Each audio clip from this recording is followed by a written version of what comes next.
Assalamualaikum warahmatullahi wabarakatuh. Kitabul Ahkam, halaman 117, hadis kedua, baris nomor 5. A'udzubillahi minasyaitonirrajim. Bismillahirrahmanirrahim.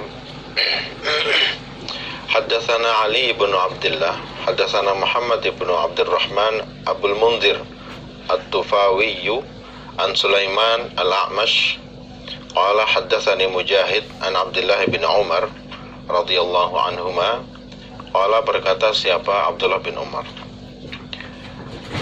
akhadha, memegang siapa Rasulullah sallallahu alaihi wasallam, Nabi, bimangkibi, dengan pundakku, pada pundakku.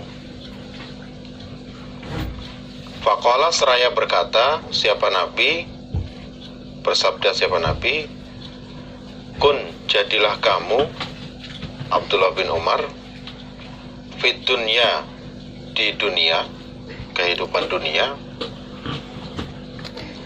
ka'annaka, seakan-akan sesungguhnya engkau, seakan-akan sesungguhnya kamu Ibnu Umar, gharibun, orang asing,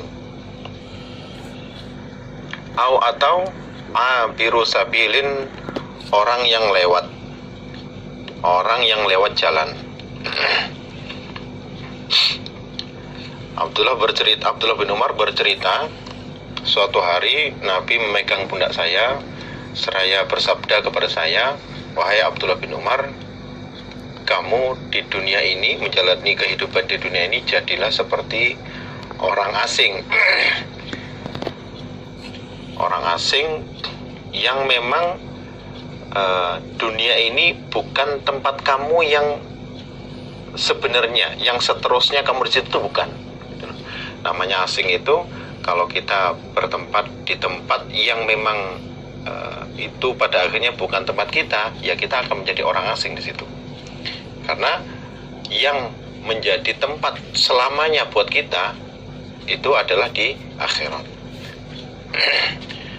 Atau kamu seperti orang yang melewati yang lewat. Jadi dari tujuan pertama ke tujuan akhir, nah, kamu melewati dunia, jadi kayak orang lewat gitu. Menunjukkan bahwa dunia itu sifatnya sementara, dan yang kehidupan hakiki itu ada di akhirat. Sehingga maksudnya adalah selama kamu di dunia, ya supaya mengikuti apa yang diperintahkan Allah Rasul, banyak beramal ibadah, banyak berbuat baik, ya, menjauhi larangan-larangan Allah Rasul, dan banyak berbuat baik kepada sesama, sehingga ketika kamu sampai tujuan utamamu, yaitu di akhirat, kamu akan banyak mendapatkan pahala gitu. Hadisnya sampai di situ. Wakana, dan ada au abiru sabil, ini bukan menunjukkan keraguan-raguan yang biasa dalam sebuah hadis itu ragu dari rawinya, bukan. Maksudnya adalah bahkan abiru sabilin. Jadi kalau gharib itu kemungkinan masih bertempat di bukan tempatnya, ya seperti orang asing, ya kan, sementara bertempat kemudian akan pergi melanjutkan perjalanan ke tempat di mana. Kalau abiru sabil bahkan ya kayak orang lewat aja gitu loh. Sebentar sekali kayak orang lewat aja gitu. Walaupun ini hadisnya untuk Ibnu Umar, itu juga buat kita ketika kita memahami bahwa pada kenyataannya akan seperti itu. Hidup dunia itu nggak selamanya, sementara. Ada awalnya dan ada akhirnya, dan pada akhirnya kita akan berada di tempat sebenarnya kita, yaitu di akhirat. Kita mau di surga atau mau di neraka. Ketika kita mau di surga, ya supaya mengikuti garis-garis yang sudah digariskan oleh Allah Rasul, mengikuti perintahnya, menjauhi larangannya sejauh-jauhnya. Wakana dan ada siapa Ibnu Umar, Abdullah bin Umar, yaqulu berkata siapa Abdullah bin Umar, berkata ke Mujahid. Dalam riwayat lain tuh yaqulu li kepada maksudnya kepada Mujahid. Menambahi ketika Abdullah bin Umar cerita ke Mujahid tentang hadis ini, Abdullah bin Umar juga menambahi kata-kata hikmah. Idza amsaita, ketika sore-sorean kamu, falatan tazir, maka jangan menunggu kamu, as-sobaha pada pagi. Wa idza asbahta, dan ketika pagi-pagian kamu, falatan tazir, maka jangan menunggu kamu, al-masa'a pada sore. Falatan tazir, maka jangan menunggu kamu, al-masa'a pada sore.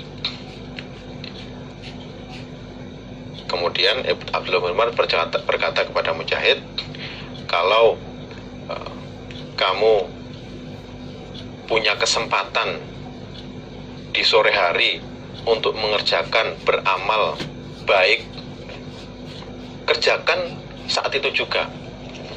Jangan ditunggu besok paginya. Besok pagi saja, kayaknya juga masih bisa dikerjakan besok. Atau ketika punya kesempatan mengerjakan kebaikan, amalan, atau punya kesempatan meninggalkan pelanggaran di pagi hari, kerjakan langsung. Punya kesempatan meninggalkan pelanggaran, tinggalkan langsung. Jangan ditunggu ketika sore. Intinya ketika punya kesempatan mentaati perintah Allah Rasul, menjauhi larangannya di pagi hari, jangan ditunggu sore. Atau punya kesempatan di sore hari, jangan ditunggu sampai pagi. Karena ya kita itu nggak tahu apakah ketika sore punya kesempatan menunggu pagi dan masih akan menjumpai kehidupan besok pagi hari, atau punya kesempatan pagi nunggu sore, apakah kita sore masih menjadi orang hidup atau sudah meninggal, kita nggak tahu. Jadi kalau urusan amal ibadah itu punya kesempatan segera dikerjakan, punya kerentek atau punya kesempatan yang bagus, karena pada kenyataannya orang hidup itu ya banyak sekali problem-problemnya, dinamika dalam kehidupan itu banyak sekali, sehingga ketika dimana punya kesempatan segera kerjakan, jangan ditunda-tunda. Wakhud, dan mengambillah kamu min sehatika, dari sehatmu, lima rotika, untuk sakitmu. Jadi mumpung masih sehat, ya kan, gunakan kesempatan yang ada ketika sehat untuk banyak beramal ibadah. Ketika masih banyak melanggar, tinggalkan, ya kan?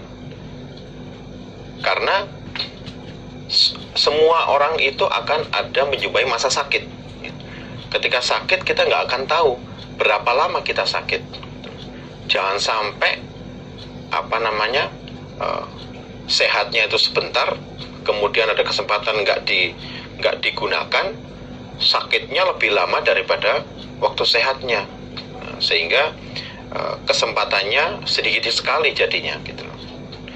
Karena kita nggak tahu sakit kita itu akan berapa lama, berapa hari, berapa bulan, berapa tahun gitu. Sehingga ketika tahu seperti itu, ketika sehat, gunakan sebaik-baiknya, penuhi, sibukkan dengan amalan-amalan ibadah. Sibukkan dengan ketika nggak tahu lagi saya harus beramal apa lagi, belajar lagi, ngaji lagi. Barangkali banyak amalan-amalan yang mengandung pahala yang mungkin belum kita ketahui. Makanya dengan banyak mengaji itu kita akan banyak tahu banyak hal-hal dalam kehidupan sehari-hari yang bisa menjadikan berpahala. Wa min hayatika, dan dari hidupmu, limautika, untuk matimu. Mumpung masih hidup, ya kan, kerja, banyaklah beramal, banyaklah berbuat baik. Gunakan kesempatan ada untuk menyibukkan diri.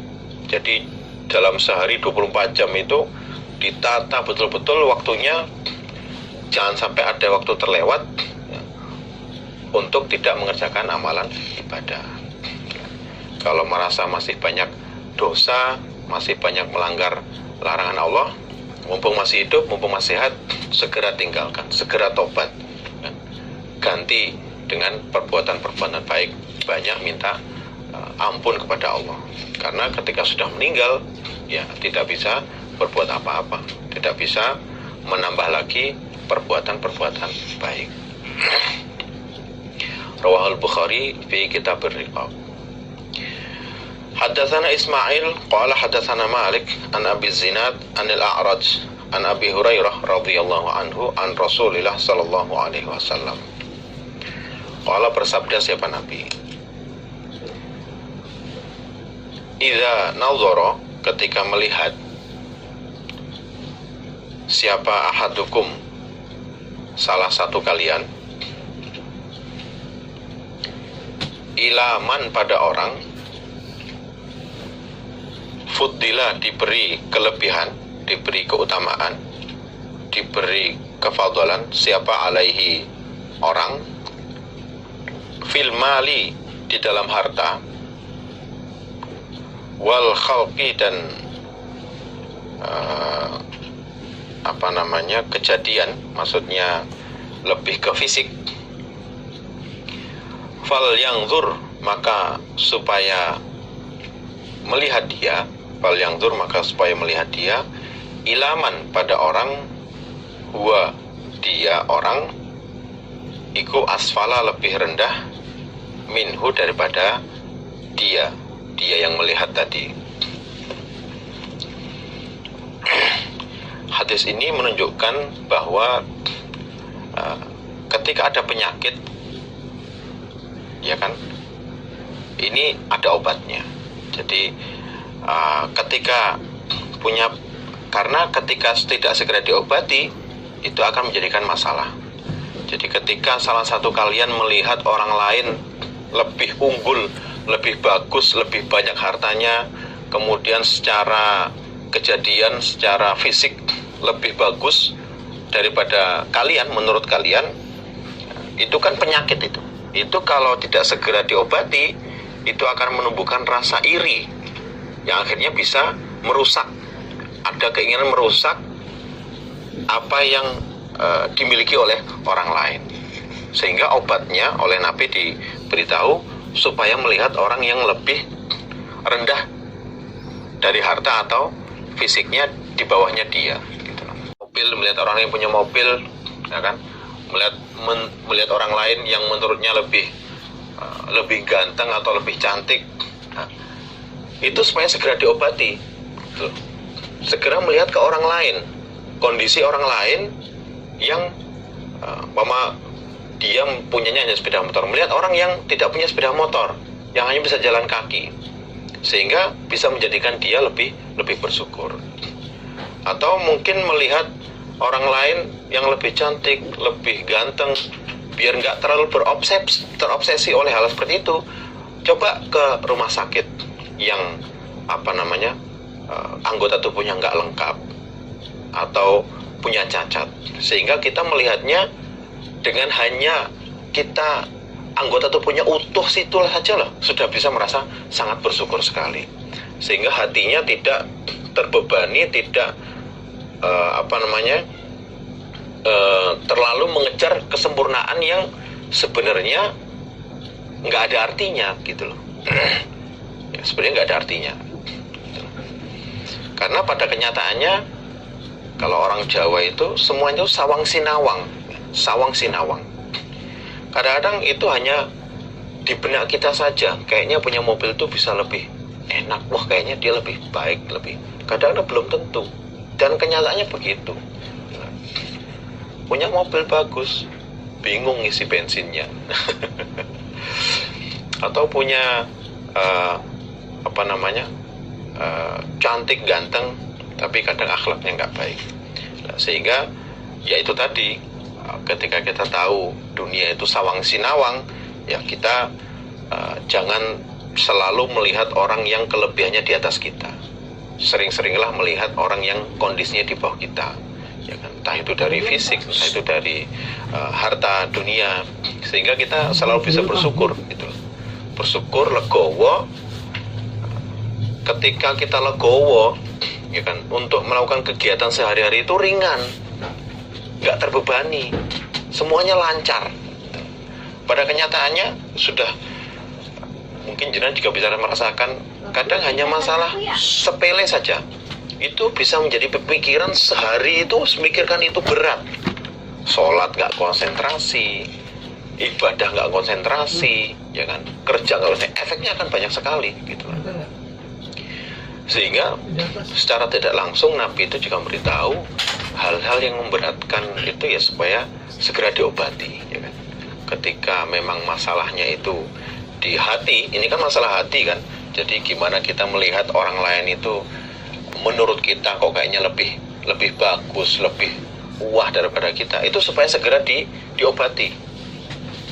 Obatnya dari Nabi melihat kondisi orang di bawah kita, sehingga ketika yang tadinya mungkin hawa nafsunya memerangi kita, kemudian mungkin setan juga membujuk kita, kondisi lingkungan juga mempengaruhi kita untuk kita berpacu agar bisa selalu menyaingi orang yang menurut kita di atas kita, itu akhirnya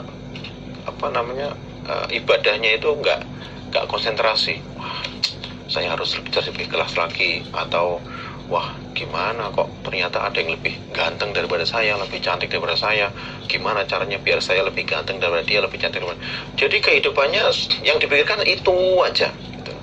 Tapi ketika itu segera kita tutup, nggak ada celah untuk memikirkan itu, nah, kita ringan, ibadah ya bisa konsentrasi, ya bisa khusyuk, kerja ketika sedang kumpul dengan keluarga juga benar-benar bisa hadir. Kadang-kadang kan kalau nggak konsentrasi ya tahu sendiri, ya kan, kayaknya hadir tapi kosong pikirannya, ya efeknya akan banyak sekali. Jadi hatinya ketika ada penyakit seperti itu supaya segera diobati. Obatnya dengan melihat kondisi orang yang di bawah kita. Rawahul Bukhari, Kitabur Riqaq. Haddatsana Abul Yaman akhbarana Syu'aibun aniz Zuhri qala akhbarani Salim ibnu Abdullah anna Abdullah ibnu Umar radhiyallahu anhuma qala, berkata siapa Abdullah bin Umar, Sami'tu mendengar aku Rasulullah pada Nabi sallallahu alaihi wasallam yaqulu, bersabda siapa Nabi, Innaman nasu, sesungguhnya manusia, iku kal ibili, seperti onta, al-mi'ah 100, la takadu, tidak, hampir tidak, tajidu, menjumpai kamu, fiha, di dalam onta 100 tadi, rohilatan, satu onta yang bisa dinaiki. Rohilatan, satu onta yang bisa dijadikan kendaraan. Rawahul Bukhari fi Kitabur Riqaq. Abdullah bin Umar bercerita, Nabi bersabda, jadi manusia itu seperti, kondisi manusia sekarang ini seperti, jadi 100 onta, untuk menemukan satu onta saja yang bisa dikendarai itu sangat susah sekali, atau kita memilihnya itu sangat susah sekali. Kalau nggak tepat itu kadang-kadang menurut kita mungkin sudah bisa dinaiki, ternyata nggak bisa jadi kendaraan gitu loh. Beberapa ulama mengartikan ini juga bisa dalam mencari teman atau berhubungan dengan orang lain gitu loh. Ada juga yang hadis ini artinya masalah amanah, kejujuran yang sangat sulit didapatkan gitu loh. Di antara manusia-manusia itu banyak sekali di antara mereka yang memang untuk jujur itu, orang jujur itu susah sekali didapatkan. Makanya Bukhari memasukkan hadis ini di Kitabur Riqaq, babnya itu babu raf'il amanah.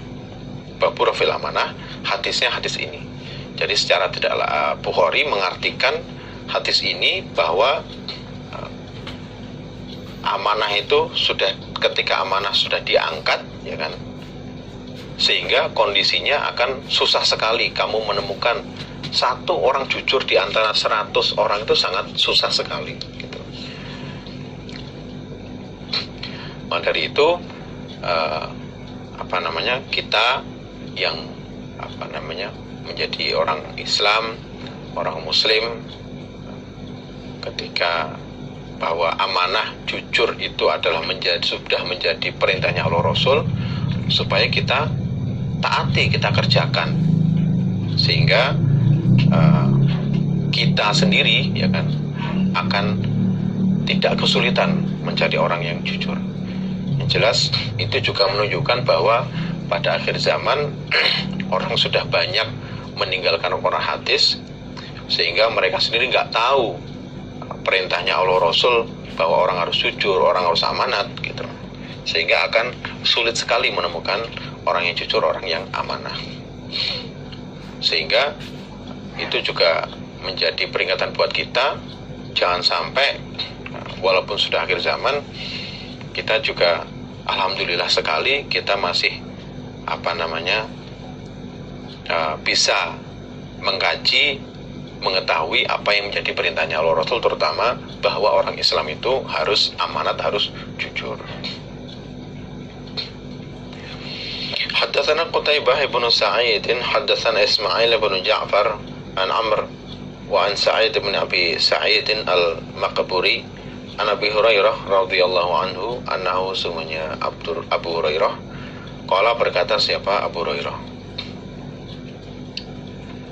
qultu, berkata aku, ya Rasulullah, wahai Nabi, aku Abu Hurairah, man, siapakah as'adun nasi, paling beruntungnya manusia,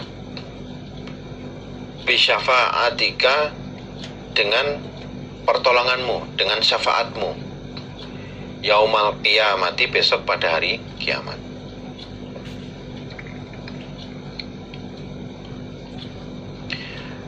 Nabi, orang yang paling beruntung mendapatkan syafaatmu siapa Nabi besok pada hari kiamat Nabi? Faqala, menjawab siapa Nabi, laqad dzanantu, niscaya sungguh telah menyangka aku, ya Abu Hurairah, wahai Abu Hurairah, laqad dzanantu, niscaya sungguh telah menyangka aku Nabi, ya Abu Hurairah, wahai Abu Hurairah, Allah yas'alani, bahwasanya tidak bertanya padaku, Allah yas'alani, bahwasanya tidak bertanya padaku, an hadzal hadisi, dari ini hadis, tentang pertanyaanmu tadi, orang yang paling beruntung dengan syafaatku besok di hari kiamat, siapa hadun, orang lain, awwalu minka, lebih dahulu, minka, darimu Abu Hurairah. 5, karena apa-apa, ro'a itu melihat aku Nabi, min hirsika, dari semangatmu, alal hadisi, atas hadis.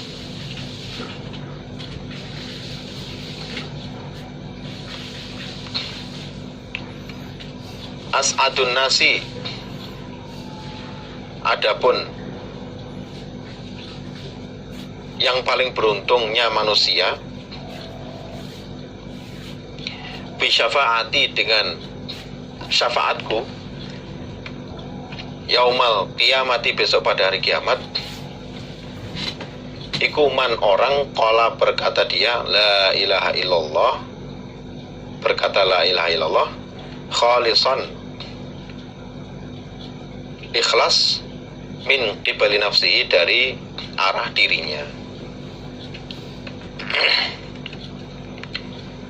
Abu Hurairah bertanya kepada Nabi, Nabi, yang paling beruntung mendapatkan syafaatmu besok hari kiamat itu siapa Nabi? Nabi menjawab, sudah kuduga yang akan bertanya tentang ini yang paling awal itu ya kamu, karena saya tahu semangatmu dalam mengumpulkan hadis dan memangkulkan lagi ke orang lain. Sudah kuduga yang bakal pertama orang yang menanyakan hal ini kepada saya itu kamu. Sudah kuduga. Kemudian Nabi menjawab, yang paling beruntung mendapatkan syafaatku besok di hari kiamat adalah orang yang mengucapkan la ilaha illallah ikhlas murni dari dirinya tanpa ada niat lain-lain. Jadi melafadzkan la ilaha illallah memang mengakui masuk ke Islam itu ya karena murni keinginannya sendiri, karena dia paham, karena dia ngerti maksudnya orang hidup itu harus punya Tuhan dan mengikuti apa yang diperintahkan oleh Tuhan tersebut. Jadi tahu bahwa dia itu hambanya Allah yang harus mengikuti aturannya, yaitu dengan masuk ke Islam mengikuti apa yang menjadi perintahnya Allah dan Rasul.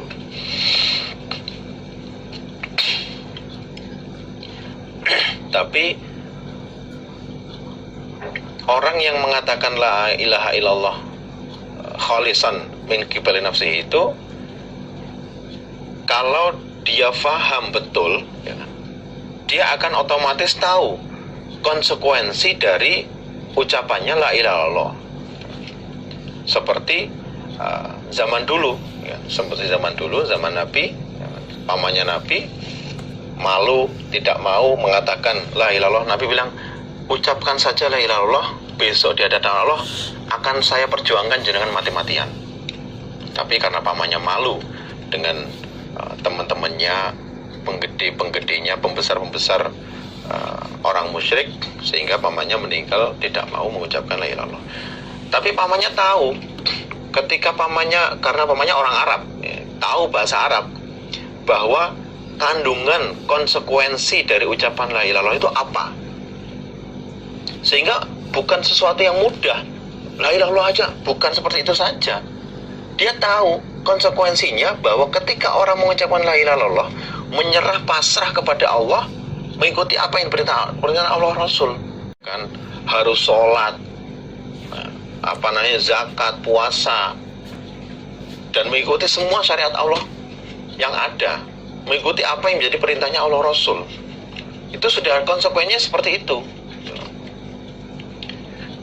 Sehingga ketika zaman berganti zaman, tahun berganti tahun ya kan, ketika orang yang Islam sudah menyebar di berbagai negara, yang kebanyakan mereka bahkan nggak tahu bahasa Arab, perlu dijelaskan lagi bahwa orang mengucapkan la ilaha illallah itu selalu dengan konsekuensi gitu. Orang yang seperti hadis ini, yang dia sadar bahwa mengucapkan la ilaha illallah itu ada konsekuensinya gitu. Ada konsekuensinya, yaitu menyerah pasrah, diatur, mengikuti apa yang menjadi perintahnya Allah Rasul. Bukan hanya ucapan saja. Kalau ucapan, kalau di logika, kenapa sampai pamannya Nabi kok ngucap aja kok nggak mau? Berarti kan ada alasannya. Karena paman Nabi itu tahu betul konsekuensinya. Dia masih berat, malu berat, meninggalkan apa yang menjadi kebiasaan kaumnya. Dan itu nggak mudah.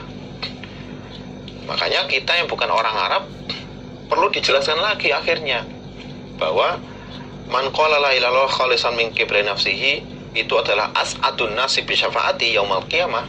Itu orang yang memang mengucapkan la ilaha illallah memang karena ikhlas ya kan, karena memang tahu konsekuensi dari ucapan la ilaha illallah. Maka dari itu ya kita supaya paham hal seperti itu, sehingga kita sendiri akhirnya memahami bahwa saya ini ketika jadi orang Islam, kemudian melafadzkan la ilaha illallah Muhammad Rasulullah ya kan, itu ada konsekuensi yang harus dikerjakan, ada konsekuensi. Dan ketika memang kita tahu dan kita akhirnya ikhlas ya kan, memilih mengucapkan la ilaha illallah ya nggak berat gitu loh, nggak berat dalam karena tahu bahwa ketika ucapan la ilaha illallah itu diucapkan itu kita tahu konsekuensinya, sehingga ketika tahu konsekuensinya ya kita mengerjakan saja, akhirnya nggak merasa ada yang dibohongi atau merasa berat dalam mengerjakan, enggak, karena kita tahu konsekuensinya. Orang yang mengucapkan la ilaha illallah mengakui bahwa keesaan Allah, ya, itu berarti dia juga punya konsekuensi mengikuti apa yang menjadi perintah Allah, yaitu menetapi agama Islam, berpedoman Quran hadis, mentaati semua yang menjadi syariat dalam agama Islam. Rawahul Bukhari. Haddatsana Muhammad ibn al-Ala, haddatsana Abu Usamah an Buraid ibni Abdullah an Abi Burdah an Abi Musa radhiyallahu anhu qala, berkata siapa Abu Musa qala, bersabda siapa Nabi sallallahu alaihi wasallam, masalul ladzi, gambarannya orang, yadhkuru, yang berzikir dia, selalu ingat dia, Rabbahu, pada Tuhannya, pada Allah, walladzi, dan orang, la yadhkuru, tidak ingat dia, tidak ingat pada Allah, masalul hayy, seperti orang hidup, wal mayyit, dan orang mati. Gambarannya, Nabi bersabda, gambarannya orang yang selalu ingat kepada Allah, banyak zikir kepada Allah, dan orang yang tidak zikir kepada Allah itu seperti orang hidup dan orang mati. Karena dengan banyak zikir kepada Allah itu dia mentaati perintah Allah Rasul, seperti orang yang hidup. Dan orang yang tidak ingat kepada Allah atau bahkan tidak mengikuti apa yang diperintahkan Allah Rasul itu seperti orang yang mati. Orang mati ya, di Quran juga banyak digambarkan seperti itu. Orang iman, orang kafir. Orang iman itu seperti orang yang hidup, orang kafir itu seperti orang mati. Itu kita juga nggak mau dikatakan orang yang mati, ya kan? Mati itu ya sudah nggak ada gunanya gitu loh. Maka dari itu ya kita tidak mau dikatakan orang mati ya, supaya banyak zikir kepada Allah. Rawahul Bukhari, Kitabud Da'wat. Banyak berdoa kepada Allah dalam segala hal, itu selalu ingat kepada Allah, sehingga apapun masalahnya ingat kepada Allah, selalu minta tolong kepada Allah. Haddatsana Qutaibah ibn Sa'id, haddatsana Jarir anil A'mash an Salih an Abi Hurairah radhiyallahu anhu qala, berkata siapa Abu Hurairah, malah bersabda siapa Rasulullah sallallahu alaihi wasallam, inna lillahi, sungguhnya bagi Allah, malaikatan, malaikat, yatufuna, yang keliling mereka, fit turuki, di beberapa jalan,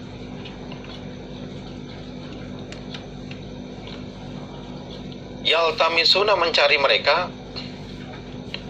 ahla dzikri, pada ahli zikir, orang yang banyak zikir kepada Allah.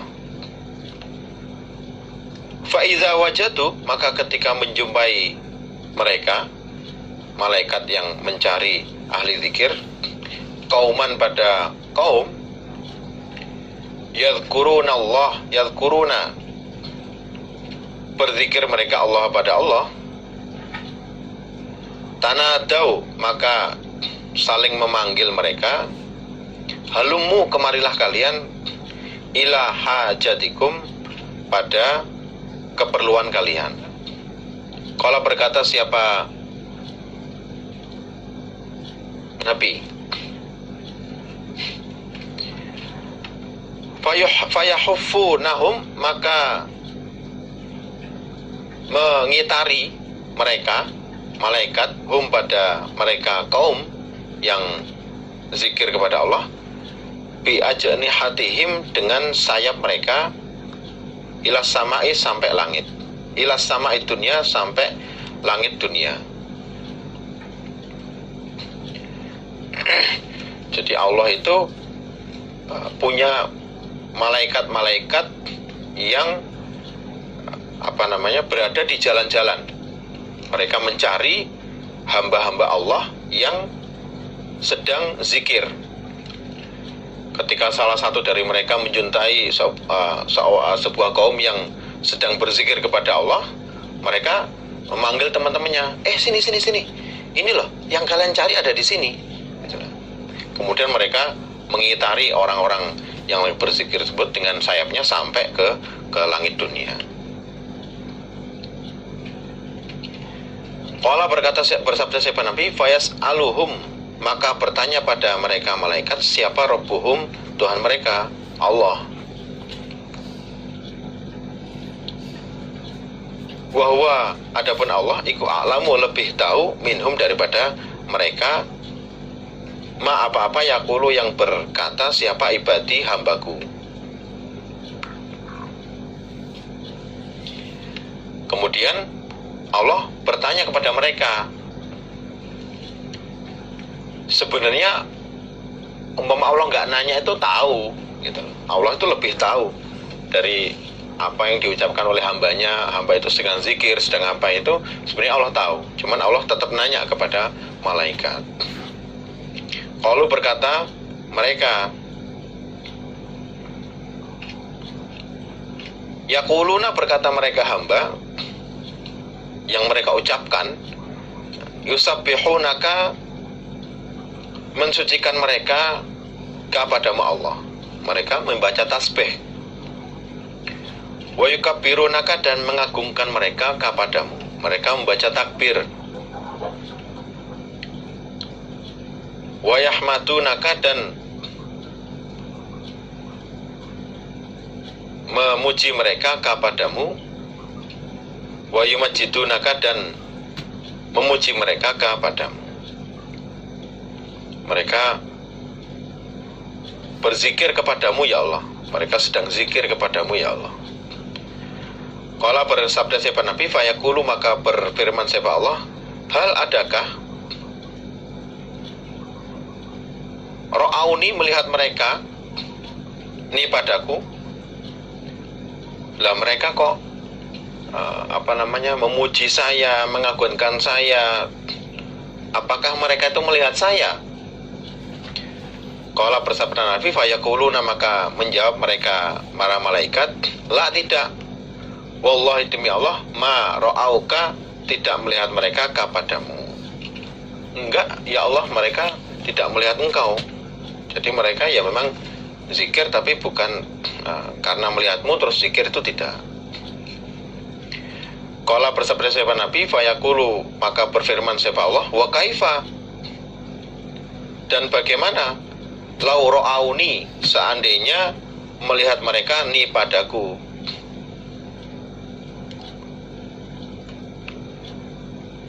Kemudian Allah menanyakan lagi, nah kalau seandainya mereka melihat saya beneran tuh bagaimana?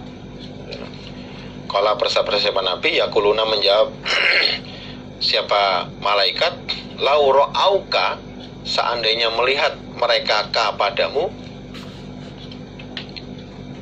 kanu, ada mereka, iku asyaddalaka, lebih sangatnya, laka padamu, ibadatan, ibadahnya, wa asyadda, dan lebih sangat, laka padamu, tamjidan, memujinya, wa aktsara, dan lebih banyaknya, laka padamu, tasbihan, mensucikannya. Seandainya mereka melihat saya bagaimana? Oh, mereka pasti akan lebih semangat lagi, lebih giat lagi, lebih menyangatkan lagi, ibadahnya lebih mempeng lagi, zikirnya, tasbihnya akan lebih banyak lagi, akan lebih pokok ketika memang mereka melihat jenengan ya otomatis akan lebih sangat lagi dalam berzikir, dalam beribadah. Qala bersabda Nabi, yaqulu berfirman siapa Allah, fama yas'aluni, fama maka apakah yas'aluni, yang minta mereka ni padaku. Nah, terus mereka itu minta apa? Qala menjawab siapa malaikat, yas'alunaka, minta mereka kepadamu al jannata, pada surga. Terus mereka tuh pada mau apa? Mintanya apa? Memuji saya, ibadah semangat. Itu maunya apa? Mereka minta surga ya Allah. Minta surgamu ya Allah. Qala bersabda siapa Nabi, yaqulu berfirman siapa Allah, wahal dan adakah ro'auha melihat mereka hamba ha pada surga? Emangnya mereka pernah melihat surga? Kok mereka minta surga? Qala bersabda siapa Nabi, yaquluna berkata siapa para malaikat, berkata mereka malaikat, la tidak, wallahi demi Allah, ya Rabbi wahai Tuhanku, ma tidak ro'auha tidak melihat mereka hamba ha pada surga.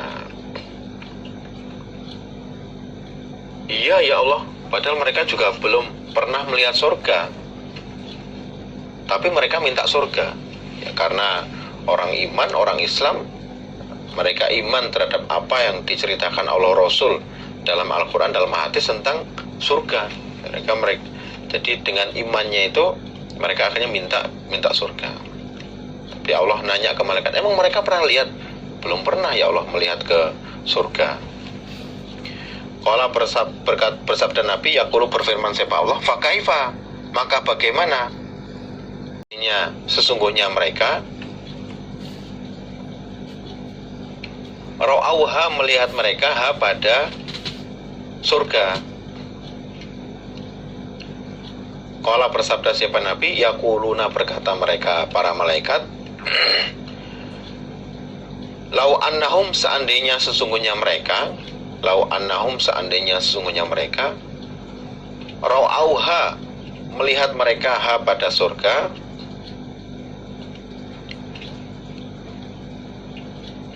iku kanu ada mereka, asyadda lebih sangatnya alaiha atas surga, khirson senangnya, semangatnya, khirson semangatnya, wa asyadda dan lebih sangatnya laha pada surga, tolaban mintanya, mencarinya, wa azoma dan lebih besarnya fiha di dalam surga, rogbatan senangnya.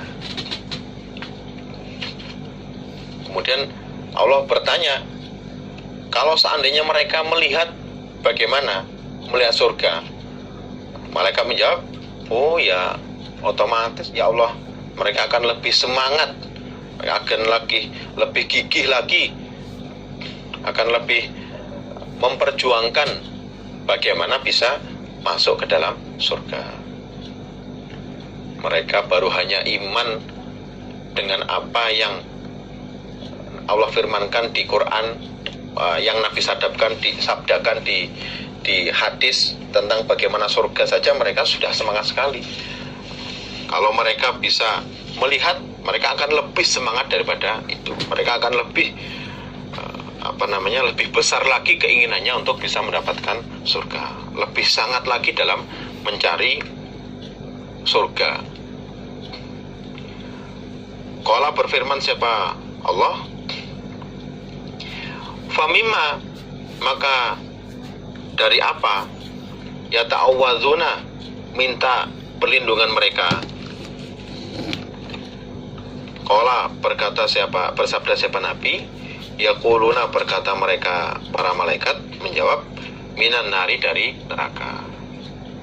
Terus itu hamba-hamba itu mereka minta perlindungan dari apa? Oh, mereka minta perlindungan dari neraka ya Allah. Mereka tidak ingin masuk neraka, pengen dijauhkan dari neraka. Qala bersabda Nabi, yaqulu berfirman siapa Allah, wahal dan adakah ra'auha melihat mereka hamba ha pada neraka. Nah, kok mereka minta dijauhkan dari neraka, berlindung dari neraka? Emang mereka pernah melihat neraka?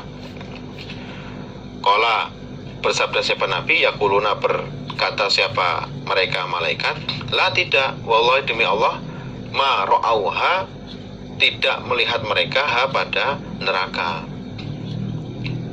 Belum pernah ya Allah, mereka juga belum pernah melihat neraka.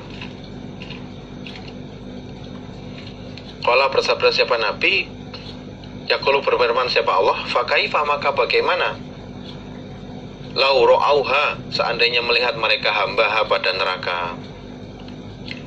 Umpama mereka melihat neraka betulan bagaimana? Qala bersabda siapa Nabi, yaquluna berkata mereka malaikat, lau ra'auha seandainya melihat mereka ha pada neraka,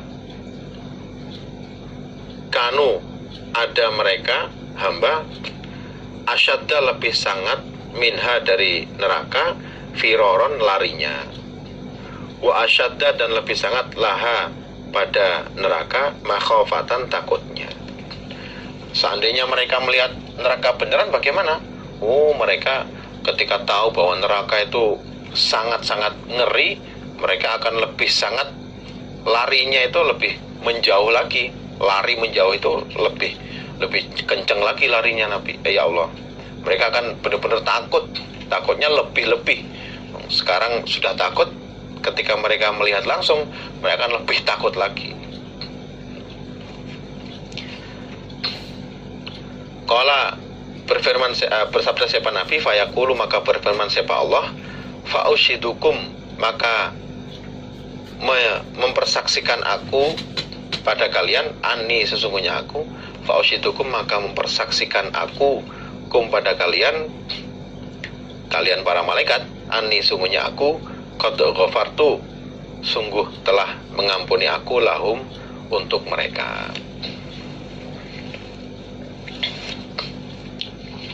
Jadi dari hadis ini, orang yang berkumpul berzikir kepada Allah seperti orang ngaji, ya kan, itu kan ya berzikir mengingat kepada Allah dengan ikhlas, ya kan, dengan memang murni, ya kan, mengharap surga Allah, takut dengan neraka Allah, karena mengikuti apa yang diperintahkan Allah Rasul, ya kan? Mengharap surga karena memang betul-betul iman terhadap apa yang difirmankan Allah dalam Al-Quran, yang disabdakan Nabi dalam hadis. Mengharap surga betul, kemudian takut kepada neraka, takut karena iman bahwa neraka itu ada, siksaan itu ada, ya kan?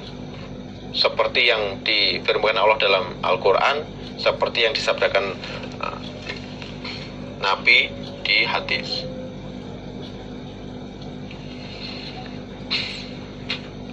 Kemudian setelah Allah berbicara dengan malaikat bahwa memang hamba-hamba yang zikir kepada Allah itu memang orang-orang yang memang ikhlas, orang-orang yang memang orang iman, akhirnya saksikanlah bahwa saya mengampuni mereka. Maka dari itu ya, ketika kita tahu hadisnya seperti ini, ketika kita berada di majelis zikir, termasuk di pengajian, ya yang semangat.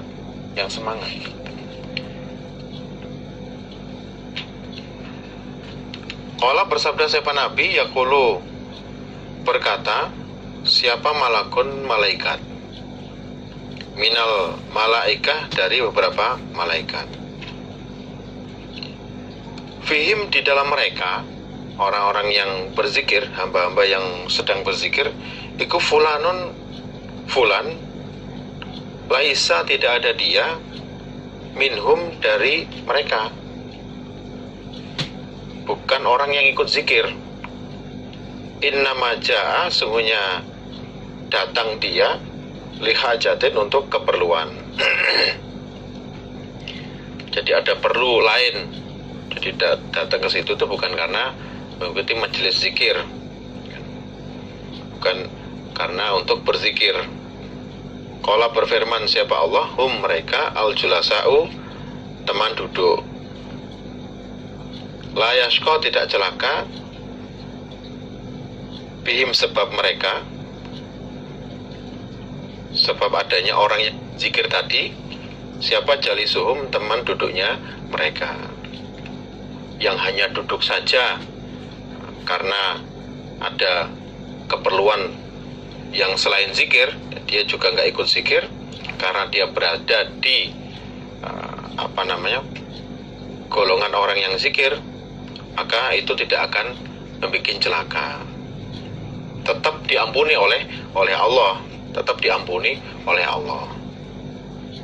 Dalam riwayat lain juga malaikat ketika bilang ke Allah, nah ini ada yang nggak ikut zikir, gak apa-apa, saya tetap akan mengampuninya, karena Allah itu wasi'ul maghfirah wasi'ur rahmah. Karena Allah itu ya pengampunannya, rahmatnya luas sekali, sehingga sampai ada yang bukan orang yang datang berkumpul karena zikir pun juga tetap diampuni oleh Allah. Sebegitu belas kasihnya Allah terhadap hambanya. Jadi termasuk kefadalannya berkumpul dengan orang ahli zikir, yaitu mendapat pengampunannya Allah. Haddatsana Abu Quraibin haddatsana Talq ibnu Ghannam an Syarikin wa Qais an Abi Hasinin an Abi Salih an Abi Hurairah qala an-nabiyyu sallallahu alaihi wasallam, addi mendatangkanlah, menyampaikanlah al-amanata, addi menyampaikanlah kamu al-amanata pada amanat, ilaman pada orang, i'tamanaka yang mempercayai dia kepadamu. Amanat itu supaya diberikan kepada orang yang amanat, orang yang kamu percayai untuk bisa memegang amanat. Wala takhun, dan janganlah berkhianat kamu, man pada orang, khonaka yang khianat dia kepadamu. Jadi khianat itu jangan dibalas dengan khianat. Kalau kamu dikhianati, jangan khianat balik. Jadi perintahnya Nabi, amanat itu supaya diberikan ke ahlinya, jadi orang yang memang bisa dipercaya untuk memegang amanat. Dan ketika kamu dikhianati, jangan balik mengkhianati orang tersebut. Jadi kita diajari oleh Nabi sifat budi pekerti yang sangat tinggi sekali. Pada kenyataan di lapangan ya tidak mudah. Pada kenyataan di lapangan tidak mudah. Ketika disakiti mesti pengen menyakiti balik. Nabi memberitahu kita kalau dikhianati jangan khianat balik. Haddatsana Amr ibn Hafs Asy-Syaibani akhbarana Abdullah ibn Wahab qala akhbarani Huyai ibn Abdullah an Abi Abdurrahman al-Hubuli an Abi Ayyub qala, berkata siapa Abu Ayyub, sami'tu mendengar aku Abu Ayyub Rasulullah pada Nabi sallallahu alaihi wasallam, yaqulu, bersabda siapa Nabi, man barang siapa farraqa memisahkan dia bainal walidati antara ibu wa waladiha dan anaknya ibu, farraqa maka akan memisahkan siapa Allah bainahu antaranya dia wa baina ahibbatihi dan antara kekasihnya, saudara-saudaranya, sanak familinya, yaumal qiyamati, besok pada hari kiamat. Nabi bersabda, barang siapa yang memisahkan antara ibu dan anaknya, kalau dalam urusan jual beli budak, ya kan, ketika ada ibu dan anaknya, yang dibeli hanya anak saya saja atau ibunya saja, jadi dia memisahkan antara ibu dan anak, ancamannya besok di hari kiamat ketika orang itu juga lagi butuhnya bantuan orang lain dari kerabat dekatnya untuk menyelamatkan dia dari siksa neraka, itu dipisahkan sehingga dia nggak ada yang bantu, nggak ada yang bisa membantu dia.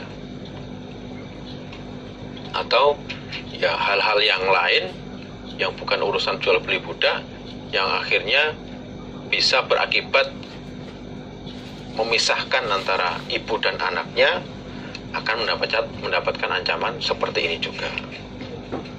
Akan dipisahkan dia dengan kerabatnya yang seharusnya di hari kiamat itu kondisi dia paling butuhnya dengan kerabatnya untuk bisa membantu dia, barangkali bisa menyelamatkan dia, tapi oleh Allah dipisahkan sehingga ya tidak ada yang bisa diharapkan. Haddatsana Qutaibah haddatsana Abu Awanah an Amr ibni Abi Salamah an abihi an Abi Hurairah radhiyallahu anhu qala, berkata siapa Abu Hurairah, la'ana melaknati siapa Rasulullah sallallahu alaihi wasallam ar-rashi, pada orang yang menyuap, wal murtashi, dan orang yang disuap, menerima suap, fil hukmi, di dalam urusan hukum. Abu Hurairah berkata, Nabi melaknati orang yang memberi suap dan menerima suap di dalam suatu hukum, yang akhirnya dengan adanya suap menyuap itu bisa merubah yang hukum itu sudah diputuskan seperti itu, akhirnya bisa dibatalkan. Sesuatu yang mestinya benar bisa menjadi salah, sesuatu yang mestinya salah bisa menjadi benar. Allah melaknati orang yang seperti itu, ya kan? Kalau memang salah, ya sudah diterima, ditobati, tidak perlu menyuap, akhirnya bisa merubah hukum yang tadinya itu salah, ya kan, bisa menjadi benar, yang artinya benar bisa menjadi salah. Itu akan mendapatkan laknatnya Nabi. Itu sesuatu yang berat sekali. Kalau sudah Nabi melaknat, berarti itu perkara yang besar. Haddatsana Abu Quraibin haddatsana Ishaq ibn Sulaiman Ar-Razi an Dawud ibn Qaisin an Zaid ibn Aslam an Abi Salih an Abi Hurairah radhiyallahu anhu qala, berkata siapa Abu Hurairah, qala, bersabda siapa Rasulullah sallallahu alaihi wasallam, man, barang siapa, anzoro, yang menunggu dia, mu'siran, pada orang yang kesulitan, atau wadoa, meletakkan dia lahu, pada orang yang kesulitan, Abdullahu, maka akan menaungi padanya siapa Allah yaumal qiyamati, pada besok hari kiamat, tahta zilli arsyihi, di bawah naungan arsy-Nya Allah. Yauma la zilla tahta zilli arsyihi, di bawah naungan arsy-Nya Allah. Yauma la zilla, pada harinya tidak ada naungan, illa, kecuali zilluhu, naungannya Allah. Ini kefadalannya orang yang diutangi, ya kan, kemudian ketika mau nagih hutang itu, yang ditagih kondisinya masih sulit, kemudian dia memberi kelonggaran, nunggu, nggak apa-apa mas, gimana, masih belum ada ya mas? Oh ya udah, nggak apa-apa, nanti aja kalau masnya udah punya uang bisa ganti utangnya, baru nanti bayar. Atau meletakkan utangnya, meletakkan ini bisa membebaskan semuanya, bisa membebaskan sebagian. Jadi karena dia merasa ya umpama dia nggak bayar itu juga nggak berpengaruh ke ekonominya dia, sehingga dia ya udah mas nggak apa-apa, nggak usah saman bayar, saya ridhokan. Atau baru dibayar separuh, kemudian separuhnya masih belum bisa bayar, kemudian sama dia dibebaskan, nggak apa-apa mas, yang separuh lagi nggak usah dibayar, sudah saya anggap lunas. Karena itu nggak mudah, itu perkara yang berat sekali, apalagi pada zaman akhir seperti itu berat sekali, sehingga diganjar oleh Allah, oleh yang bisa ridho, hatinya bisa regowo, ya kan. Orang yang diutangi kok bisa nggak bayar dulu, nggak apa-apa, nanti aja, sak punyanya duit, atau bahkan utangnya dianggap lunas, atau baru bayar separuh, kemudian ya sisanya dianggap lunas. Oleh Allah diberi kefadolan, besok di hari kiamat yang nggak ada naungan, orang semuanya kepanasan, ya kan? Orang itu akan mendapatkan naungan arsy-Nya Allah. Masya Allah. Jadi orang itu akan mendapatkan naungan yang dimana waktu hari itu nggak ada naungan, nggak ada orang yang dapat naungan gitu. Tapi karena dia di dunia itu seperti itu, ya kan, kemudian besok di hari kiamat yang dimana tidak ada naungan, dia mendapatkan naungan dari arsy-Nya Allah. Sungguh luar biasa. Makanya itu juga diawali dengan kondisi kita itu menjadi orang, usaha menjadi orang yang merasa cukup dengan kondisi yang ada, merasa orang yang merasa bisa ridho menerima apa yang diberikan oleh Allah kepada kita. Sehingga ketika kita awalnya bisa merasa seperti itu, ya kan, ketika ada orang ngutang, kemudian kita bisa mikir, orang itu memang nggak bayar itu loh, saya juga nggak sampai kekurangan, nggak apa itu, bisa ridho, pol-polnya pol, saya juga masih bisa makan, anak istri saya juga masih bisa makan, itu mau saya ambil paling ya untuk beli mobil, memang nggak beli mobil sekarang juga nggak apa-apa, ya.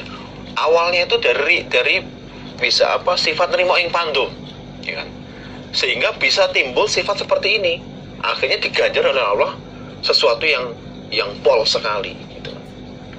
Sesuatu yang pol sekali, dan itu nggak mudah, ya kan?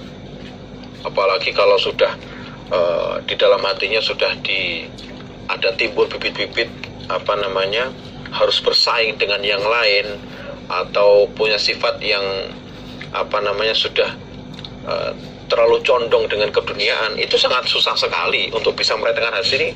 Bahkan nggak bisa mas, harus saman bayar, kalau enggak saya datangkan polisi, atau nanti saya polisikan, dan lain-lain. Arahnya malah akhirnya merusak gitu, merusak. Jadi awalnya orang bisa punya sifat seperti ini, ya kan, punya utang, kemudian membebaskan, karena ya awalnya itu dia bisa punya sifat yang yaitu tadi nerimo ing pandum, merasa tidak kekurangan, ya kan, walaupun mungkin menurut orang lain kekurangan, tapi dia punya sifat seperti itu sehingga dia merasa nggak kekurangan. Umpama utangnya nggak dibayar sekarang, ya itu nggak ada masalah buat dia masih bisa mikir, nggak apa-apa, saya masih bisa makan seperti orang lain makan, saya pakai baju seperti umumnya orang pakai baju, keluarga saya ya bisa makan, sehingga nggak apa-apa lah kalau sekarang nggak dibayar, nggak apa-apa mas, belum punya mbak, belum punya uang, nanti dibayar nanti, seolonggarnya nggak apa-apa. Ketika kita tahu hadis seperti ini, ya usaha. Siapa yang nggak mau mendapatkan naungannya Allah ketika di hari yang nggak ada naungan gitu. Saya termasuk awal-awalnya rangkaian orang bisa masuk surga itu ya perjalanannya mulus. Ketika di hari kiamat orang dikumpulkan pada harinya nggak ada naungan, kemudian dia mendapat naungan, itu permulaan yang bagus sekali gitu. Pertanda biasanya nanti ke depan, kemudian waktu hisapan dan seterusnya itu lebih mudah lagi. Dari itu ya ketika kita tahu ada hadis seperti dan ada kefadolannya, ya supaya kita bisa menjadi orang yang bisa mendapatkan kefadilan ini. Haddatsana Muhammad ibnu Sahal ibnul Muhajir Ar-Raqi haddatsana Muammal ibnu Ismail haddatsana Hamad ibnu Salamah an Suhail ibni Abi Salih an akhihi, dari saudara laki-lakinya Suhail, an abihi, dari bapaknya Suhail, an Abi Hurairah, dari Abu Hurairah radhiyallahu anhu, qala, berkata siapa Abu Hurairah, qala, bersabda siapa Rasulullah sallallahu alaihi wasallam, Nabi bersabda, man, barang siapa, aksara, yang memperbanyak dia, zikrullah, pada zikir kepada Allah, ingat kepada Allah, faqad bari'a, maka sungguh cuci tangan dia, bebas dia, minan nifaqi, dari kemunafikan. Barang siapa yang banyak zikir kepada Allah, zikirnya memang karena mukhlis karena Allah, ya kan, zikir yang memang beneran itu memang karena dia zikir, ya kan, bukan karena pengen memperlihatkan ke orang lain bahwa saya itu ahli zikir, ya kan? Memang dia zikir karena itu perintah Allah dan banyak kefadalan-kefadalan yang dapat, maka dia akan terbebas dari kemunafikan. Hidupnya di dunia akan dijaga oleh Allah agar tidak menjadi orang yang munafik. Dari itu ya kita supaya banyak memperbanyak zikir agar mendapatkan kefadalan ini. Di hadis lain, man aktsara insyaallah kurang lebih, man aktsara zikrullah faqad ahabbahu, Allah akan mencintai dia. Haddatsana Ahmad ibnu Ishkabin haddatsana Muhammad ibnu Fudail an Umarah Ibn al-Qaqa an Abi Zur'ah an Abi Hurairah radhiyallahu anhu, qala, berkata siapa Abu Hurairah, qala, bersabda siapa Nabi sallallahu alaihi wasallam, kalimatani, dua kalimat, habibatani, yang disenangi keduanya, ilar rahmani, oleh Allah yang maha pengasih, maha penyayang, khafifatani, ringan keduanya, alal lisani, atas mulut, mudah diucapkan. Dua kalimat yang disenangi oleh Allah, yang mudah diucapkan. Tsaqilatani, berat keduanya, bil mizani, di dalam timbangan amal. Tapi itu berat di timbangan amal, jadi akhirnya timbangannya bisa berat, sehingga ketika timbangannya berat, ya bisa memasukkan ke dalam surga, bisa meninggikan derajat di surga. Subhanallah wa bihamdi, satu kalimat, subhanallahil azim, kalimat yang kedua. Jadi subhanallah wa bihamdi, subhanallahil azim adalah dua kalimat yang mudah diucapkan tapi berat di timbangan amal, dan itu juga disenangi oleh Allah ketika hambanya mengucapkan itu dengan dasar memang dasar memang subhanallah, mensucikan Allah, ya kan, ya karena dasar dari hati, ya, tahu betul maksudnya dari ucapan itu dan memang mengakui betul bahwa Allah Maha Suci, segala puji bagi Allah, Allah Maha Suci, Allah Maha Agung, benar-benar mengetahui seperti itu, kemudian mengucapkan seperti itu, banyak membaca itu, nah, itu akan bisa menjadikan timbangan amal kita berat, sehingga bisa memasukkan kita ke dalam surga, kemudian bisa meninggikan derajat kita di surga. Wadak tama, sungguh telah sempurna opo kitabul ahkam was sunani, dan beberapa sunnah, hadis-hadis yang di dalamnya, minal ahaditsi, dari beberapa hadis as-sahihati yang sahih. Alhamdulillah kita sudah menghatamkan kitabul ahkam. Mudah-mudahan apa yang sudah kita kaji, hadis-hadis yang ada di dalamnya bisa kita terapkan, kita amalkan di kehidupan sehari-hari, sehingga itu bisa menambah pahala kita, bisa menambah derajat kita, bisa menambah keyakinan kita bahwa apa yang kita kaji ini memang betul-betul perintahnya Nabi, betul-betul perintahnya Allah. Alhamdulillah, jazakumullahu khairan. Mudah-mudahan Allah memberikan manfaat dan barokah. Apabila ada kurang lebihnya, saya mohon maaf yang sebesar-besarnya. Akhirul kalam, wassalamualaikum warahmatullahi wabarakatuh.